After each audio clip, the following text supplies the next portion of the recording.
people were complaining about Tiger Woods and his affairs, and also about Arnold Schwarzenegger and his affairs. And one of the things that Louis C.K. pointed out, quite in a very comical manner, was that, well, many men aren't having the affairs of Tiger Woods. But that's not because they're good men, it's because they don't have a busload of Swedish bikini models waiting for them at the final hole. It's pretty clear anthropologically as well that, sexual choice tends towards a Pareto distribution, especially for men. So most men have very little selection, disposal, and a small number of men have excess opportunities. The question is, what should that small number of men do? So the idea would be that you should conduct yourself so that you are attractive to many women, maybe that you have your pick of them, but then you should pick one. And that's a sacrifice. Obviously, that's a sacrifice of a sort. It's a strange sacrifice. And you might say, capitalize on it and to hell with the consequences. And it's a powerful argument, but I do believe it's wrong. It destabilizes the society. And I also don't think it does your soul any good, because the problem with treating other people as casual sexual partners, let's say, is that you also treat yourself that way simultaneously. And I don't think that that does you any good, unless that's what you want to be. If you want to be a casual partner, it's like, well, I wouldn't say that's a particularly noble ambition.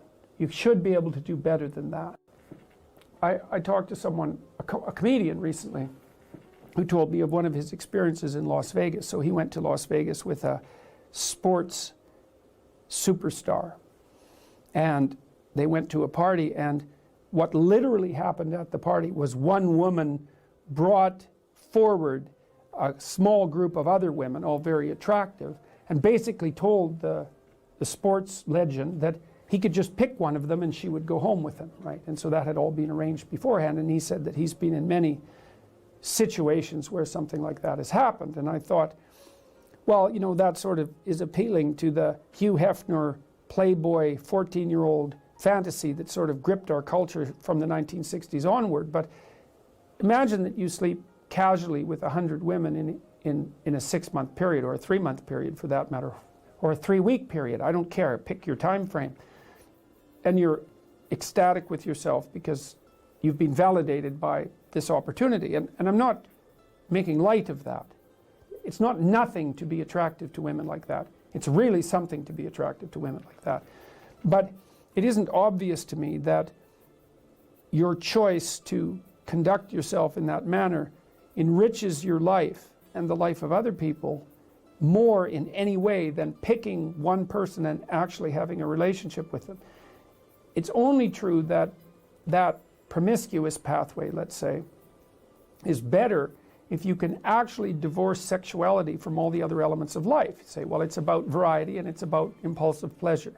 Or maybe it could be even slightly deeper than merely impulsive pleasure. It could be shared impulsive pleasure. But I don't think you can do that, because sexuality isn't divorceable from family and from morality and from all the other elements of your life. And if you're mature, you know that. And so you make a decision.